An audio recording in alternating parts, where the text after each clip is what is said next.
Good afternoon and welcome back to another episode of The Great Outdoors with Doug. I'm Adam, he's Doug. Yes, I am.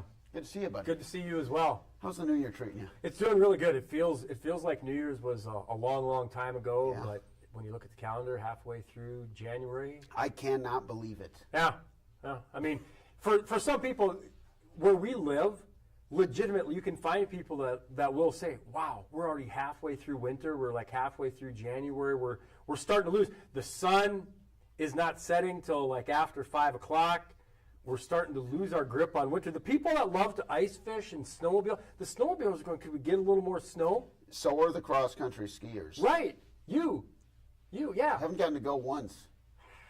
I mean, where we live, you wouldn't think that, like, last winter was a bust for snow, and I haven't, checked. Last winter was just a long fall. That's a good way to do it. Honestly, Yeah. I feel like it didn't even come. Yeah, that's a good way. And so, legitimately, there's people that are, enjoying the little warm up, but looking out there going, we could use a little more snow. I know it's going to get colder, but, que sera, sera. That's what they say. And what does that mean? I have no idea. Same. What you taught me, so I didn't know que sera, sera, but just to give our viewers a little snapshot is, I got to grab myself a little bit of water, and they got this great machine out there, and I put it on, and he says they're both water. So Whatever will be, will be. That's que sera, sera. Yeah. What's that from? Oh, Doris Day. Doris Day. That's going to give me some props to my daughter, Grace. I know you're going to love it. She's a huge Doris Day fan. She loves Doris Day. And Doris Day. But I'm not going to sing it. She is a actress and singer. Yeah, big time. We're learning a lot. Yeah. I learned, as Adam taught me, as I'm filling up my mug, I said I'm going to get myself a little water. And there's two spouts I stick it underneath. So one's ice. He goes, no, they're both water. I said, no. And then I stopped. I'm like, the student is taught the biologist. Well, yes. Speaking of ice, Yeah. that's what we're a good starting point for us. We talked about it so many times, man. Ice fishing safety. And just over the weekend, a truck went through the ice in Minnesota. Yeah. And we're circling back today. We're talking about some of the rules, regulations, and not just the rules and regulations, but the why. Yeah. People want to know the why. Right. In math class, I wanted to know the why. I wanted to know the how. They'd be like, here's the formula. I'd say, I don't understand anything you just told me. Please explain. Did you take calculus? I don't remember what I I hope took. you didn't. Because if you're asking your calculus teacher why and who, I'd be, because calculus, They thought I was just a can I get a C? That was my question. Can I get a C so I don't have to retake calculus? But you do bring up a good point, because when we talk about rules and regulations, there's kind of a foundation and a philosophy. When we talk about ice fishing and limits, a lot of that comes out to spreading out the opportunity and to not exploiting it individually. What I mean is, so we have like a daily limit on walleye of 5 walleyes per day. Now, some might say, if I'm only going to go fish once in the year, why can't I catch 50? Because some guy can go out there 10 times and catch 5 fish a day, and he's got 50. I'm going out there once. It's really hard on rules and regulations to make a law for every particular situation, because what they're saying isn't wrong. You go ice fishing one time, you catch 5 walleye. You're not going to be taking away opportunity from somebody that maybe went ice fishing 30 times this winter, caught 5 walleye every time. They catch 150, which is legal, and you're catching 5 when you say, why couldn't I catch 50? So the foundation, the philosophy on our rules and regulations is to try to keep it simple, to try to keep it straightforward, and then it's about protecting the resource, and then also about trying to spread out that opportunity. So you have daily limits, and then you have possession limits. Essentially, if you go to Devil's Lake and you go fishing for a weekend, you go up there on a Friday, and it stands for about any lake in North Dakota. You go up there on Friday, your daily limit is 5 walleye. So you get up there on Friday night at 6 o'clock, and you catch 5 walleye that night. Well, you're done until midnight. Okay? If you wake up at 1 o'clock in the morning, you can catch 5 more walleye. But then you're done until Sunday. So it's from midnight until midnight, 5 walleye per day. Same thing works for northern pike. So you have your daily limit, which is to spread out the opportunity to allow people to also enjoy the resource that we have what's called a possession limit. And this is where things get a little bit confusing for some people, but the whole, the whole reason behind that is we know that some of those unfortunate ice castles that have gone through the water, people put those out there and they want to stay out there for an entire weekend. They can sit out there and watch Adam on TV. They can watch the game. You can sit out there in shorts. They've got beautiful wheelhouses that have heat and electricity and satellite TV. And you want to go out there on Friday and spend the entire weekend. 5 walleye per day. So you fish on Friday, you fish on Saturday. The possession limit is 10. So when you get to Sunday, you could legally catch 5 more walleye on that day. But when you're going to transport them back to Fargo or back to your home, you can only transport 10 fish. So how can I keep on fishing? By eating them. I got questions for Yeah, you. go ahead. Yep, go ahead. So let's say day 1, I catch 3. Yep. I'm chilling in my ice house. I'm watching Valley News now on my special satellite computer. Mm-hmm. Next day, I catch 5, and then oops, I caught another one. Oops, I caught another one. Now I have 3 and 7. Okay. Can I pull a fast one and say, no, I caught 5 and 5? You can do whatever you want. This is America, land of the free, home of the brave, but there are consequences for your choices. Okay. And when you said, oops, right then and there, I'm not buying it. Okay. Because that was not an oops. You knew how many fish you caught. Knew. So it's 5. It's 5 per day. It's 5 per day. It's not, and you bring up a good point because, so I just caught 1 on Friday. Why can't I catch 9 on Saturday? It's a daily limit. Okay. And that's a hard line that we draw. It is a daily limit. You can't bank your fish. You can't carry over your unused limit to the next day. And feed a smaller fish to a big fish. No. Right. It's one big fish. But one thing There's not a smaller fish inside there. Don't even check. One thing that you can do, so going back to the scenario where you catch your 5 fish on Friday, catch your 5 on Saturday, you still want to fish on Sunday and bring 10 fish back. You can have shore lunch. You can fry up some of those fish. Now, you can't catch more than 5 in a day, but you can eat 5 of them on Saturday and then catch 5 more on Sunday and bring 10 back home. So you could catch 15 fish over the weekend if you ate 5 on Saturday or ate the 5 on Sunday and then bring those back, the 10 back home. There's a lot of different ways. The 10 and 5 are already cooked and eaten? What are you saying here? Yeah. Uh-huh. Yep. You can eat your fish, but you still you still have to count them. You still count them. Okay. And here's a little secret. It's not a secret, but game wardens have surveillance equipment. Oh. And so they'll know.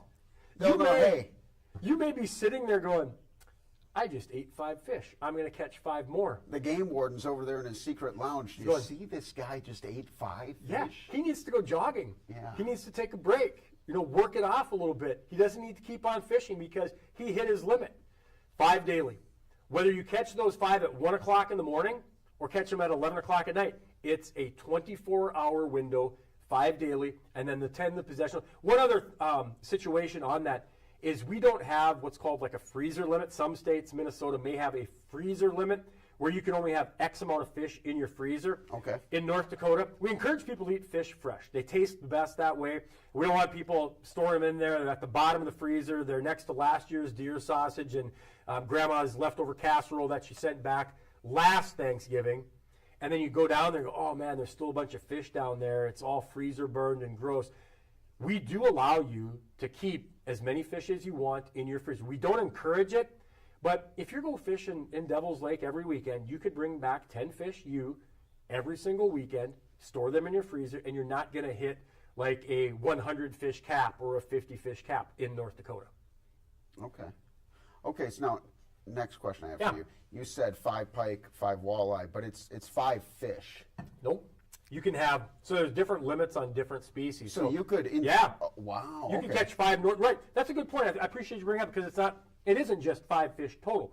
You could catch, 5 northern, 5 walleye. You could go perch fishing. You could, go fishing. So if I go and I catch 5 pike, 5 walleye, and then I come back, and I'm like, I got 10 fish, but they're 5 of each. Right. Then what happens? Right, so you package them up, and you show that these are my walleye, these are my northern pike, and I caught these on Friday, I caught these on Saturday. So there's a right way and there's a wrong way. You know, just filleting them and throw them all in a bucket is the wrong way to do it. So there's things that you can do to help reduce your time if you get stopped by a game warden, if you're at a game check. You want to make sure that you have all of your not your ducks in a row because these are fish, but you want to have all of your walleyes dotted and your pike crossed. Yeah, you want to just make sure you have everything legal. That was close. Come back with that one. I tried. I got the walleyes dotted. You were close with it. You just didn't stick the landing. I'm getting older. Let's take a look here because this is actually pretty useful here. You guys have this on the website. Oh, sure. Yeah. This is the fishing guide, 24 through 26.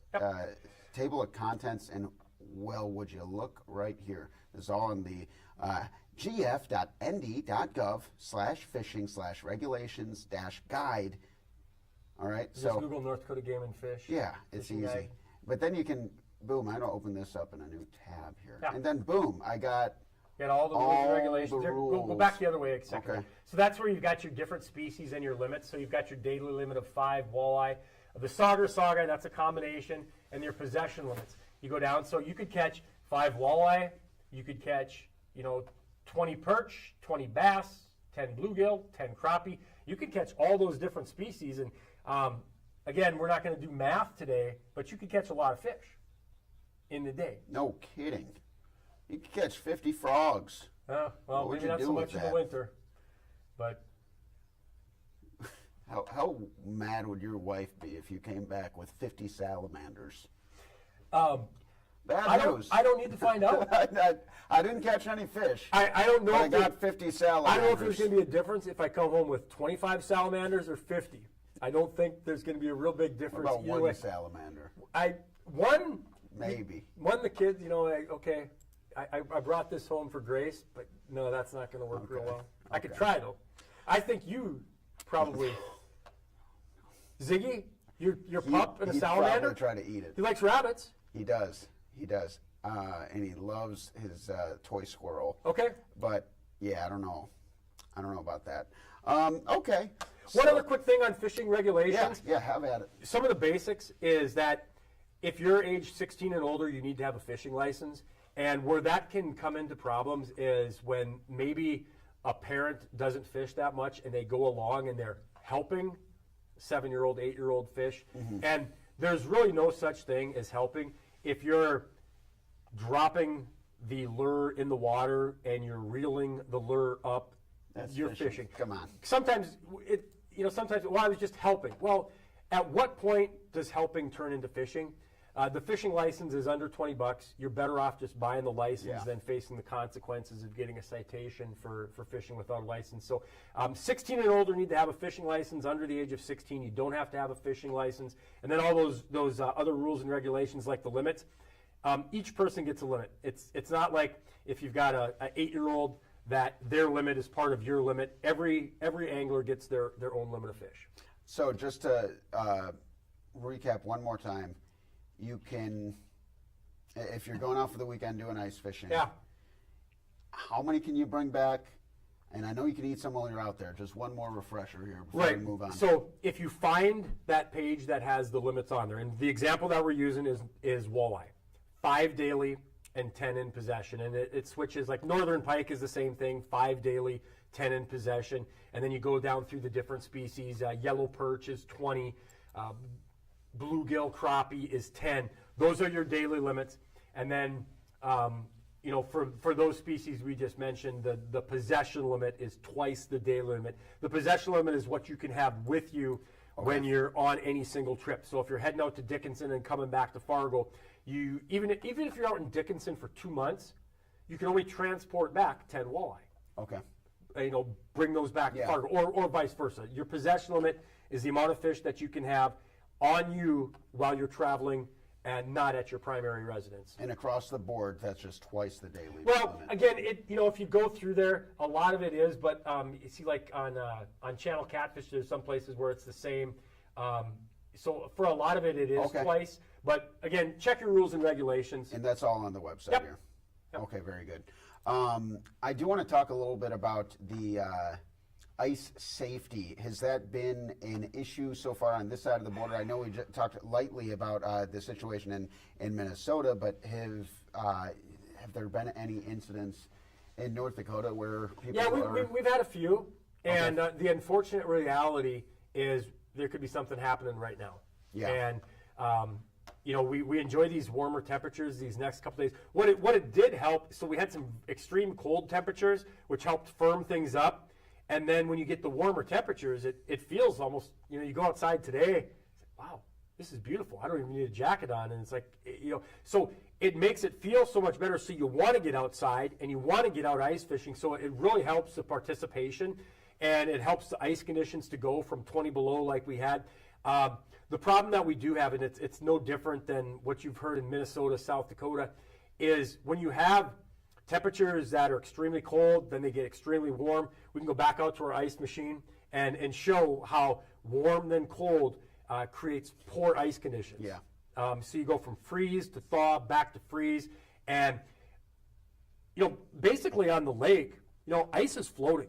Mm-hmm. You don't think of it that way, but it's floating there, and as it expands and as it contracts from the pressure, from the temperatures, and that ice heaves, and you get pressure ridges where things come together almost like, above ground earthquake kind of a situation where you get these heaves out there. So you have pressure ridges, and if you had a drone and you're looking down, so the ice heaves up like this, you may make it up there safely, but on the edge you're going to have really poor ice, and you can look straight down like from a drone, and you'll see open water like 3 feet. So you might have 3 feet of ice. You might have a huge fault line of a pressure ridge going across there.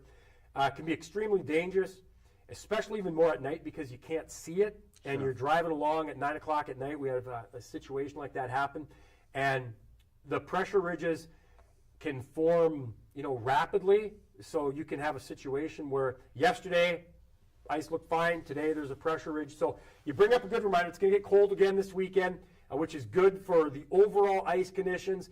But at the same time, we don't want it to give people like this false sense of security. Yeah, it's 20 below zero. Don't have to worry about any ice conditions. You can have pressure ridges and other situations. So, it's why we've said, literally since it was the week of Thanksgiving, we started talking about ice, November 22nd, 23rd. Something like that, yeah. And we've said that from the get-go, that there's no 100% safe ice. Whether it's in November, whether it's in January or February, you always have to be careful. All right, very good. I hate this next topic. I'm going to play the video, and I think it'll be kind of self-explanatory. But you hate to see this. Yeah. This is litter here, and it looks like this is left from some ice fishers. Yeah, cleaning fish, leaving the guts. What we ask people to do is to leave it just as good, if not better, than how you found it. And you look out there and you see this beautiful lake in the wintertime, beautiful ice, and then you see that trash and you see the fish guts, and it really erodes some of the aesthetics of the outdoors. People want to get outdoors. They want to breathe that fresh air. They want to see the white snow and be out on the ice. And then when you see the trash out there, it just kind of takes away from it. And especially when we get to this part of winter, people, it's just going to snow and it'll cover it all up.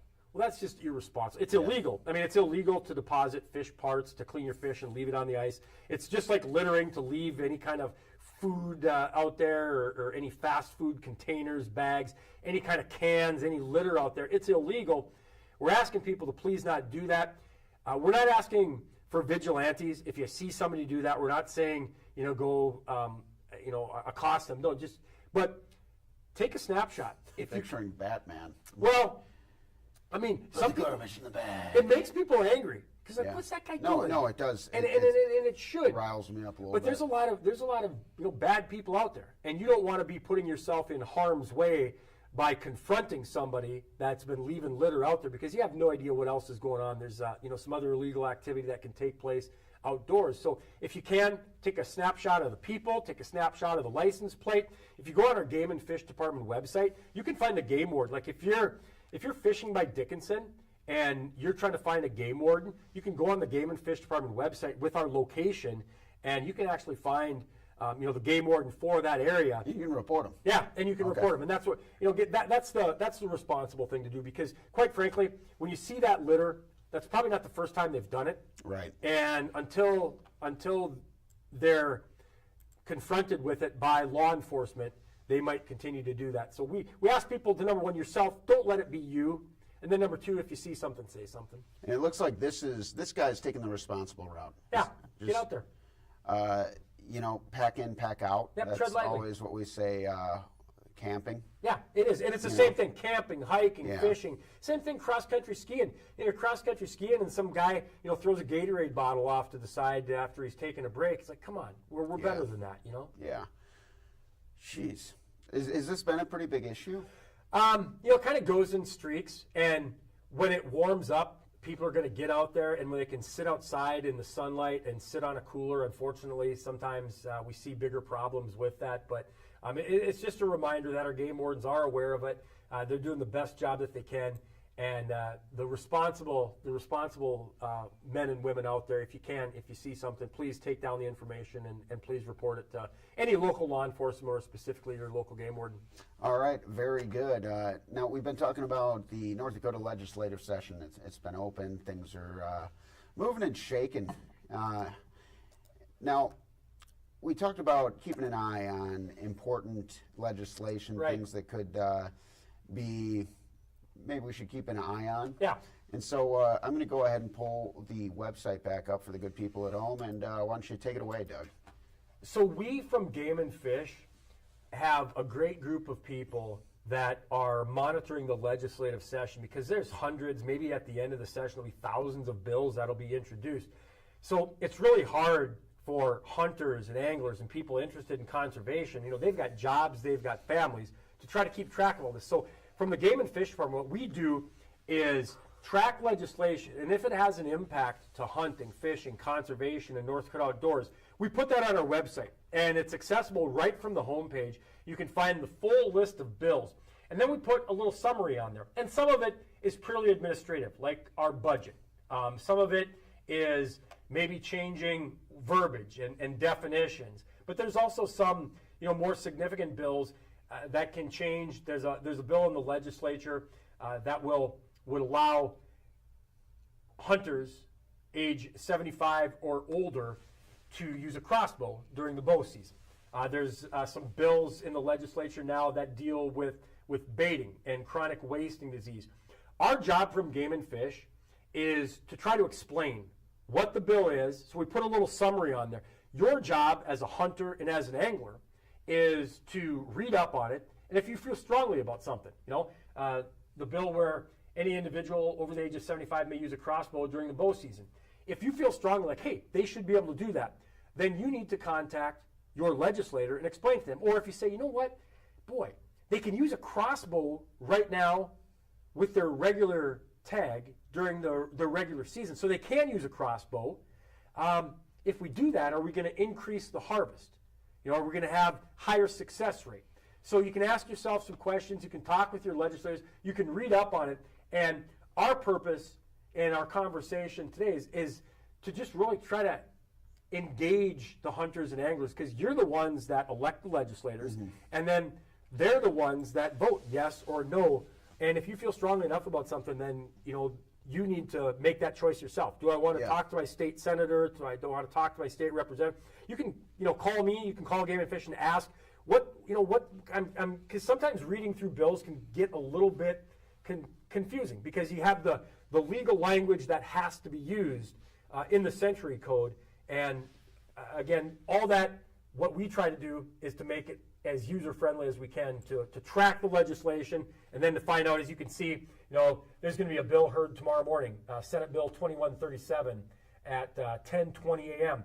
on the use of supplemental feed on private property. So you can actually, when you click on that, you can watch the sessions. I've done that before. Wow, okay. You can. So we try to provide as much access as we possibly can for the hunters and anglers in North Dakota. Here's one. An individual may not hunt or pursue game within 440 yards of a building-occupied structure or storage structure without the consent of the property owner.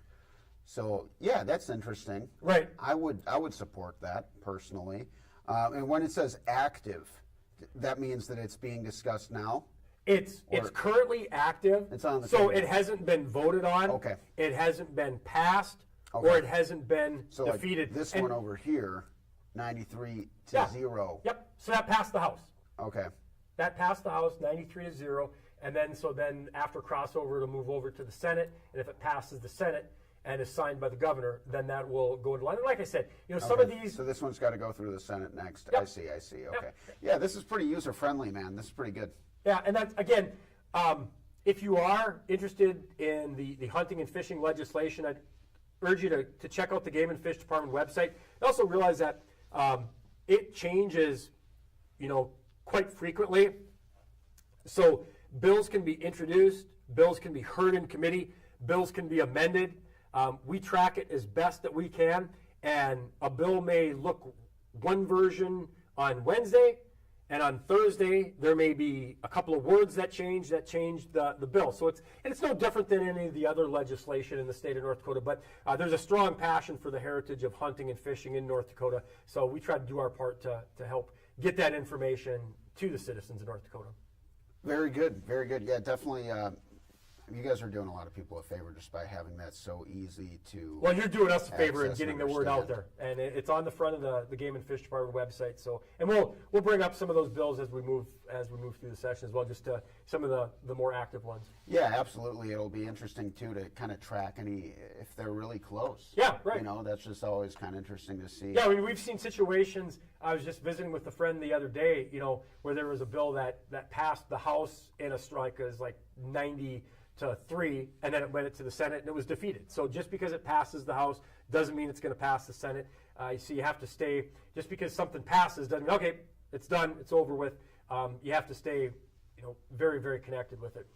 Very good. Anything else you want to get into today, my friend? Yeah, I want to encourage people to get outdoors. The nice Absolutely. weather these next Especially couple today. days. Yeah. Even if it's just an hour in the afternoon after work or something, get outdoors. There's been days where you can't really go out for more than 5 minutes. Right. This week, this is your chance. Just go for a walk. Yeah, enjoy some it. Get outdoors. sunshine, Stay man. safe. Obey the Yeah. rules. Enjoy the great outdoors.